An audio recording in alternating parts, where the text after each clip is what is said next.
Tashi Delek to Tibetans and our friends around the world.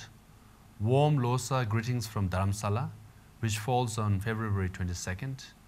As requested before, please do not celebrate Losar, but do observe traditional and spiritual rituals by going to the monastery, making offerings, lighting butter lamps for all those Tibetans inside Tibet who have sacrificed and continue to suffer under repressive policies of the Chinese government.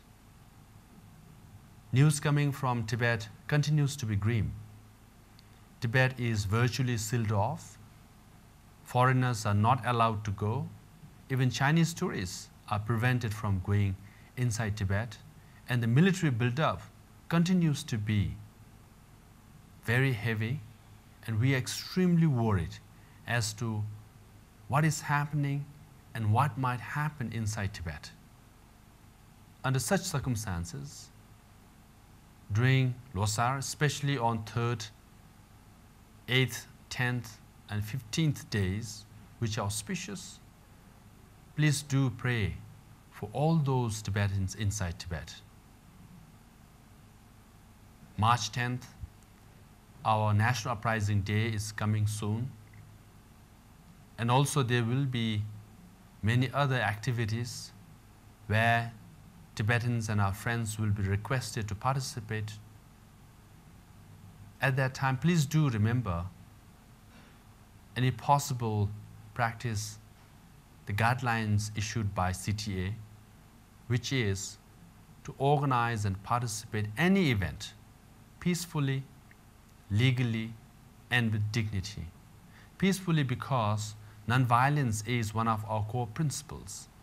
Legally because you are in a democratic country and you have to follow the law of the land. And with dignity because we are seeking our freedom and dignity. So to demonstrate that, one has to participate and organize any event with dignity. Also, Tibet Lobby Day is coming, when Tibetan people lobby the parliament or the Congress and approach members and share our knowledge about Tibet and continuing repressive policies of the Chinese government.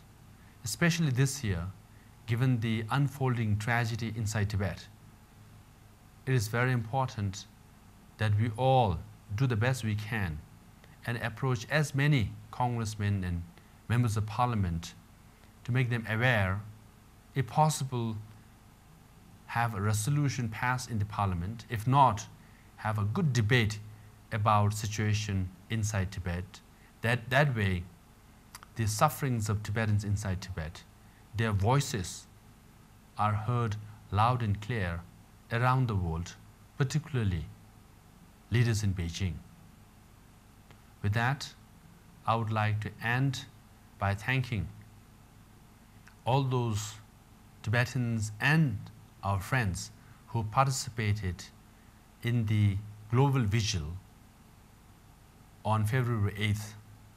According to various accounts, hundreds of activities were organized around the world, thousands participated, and which was very successful. In conclusion, to our dear brothers and sisters inside Tibet, you are in our hearts and prayers every day. Thank you.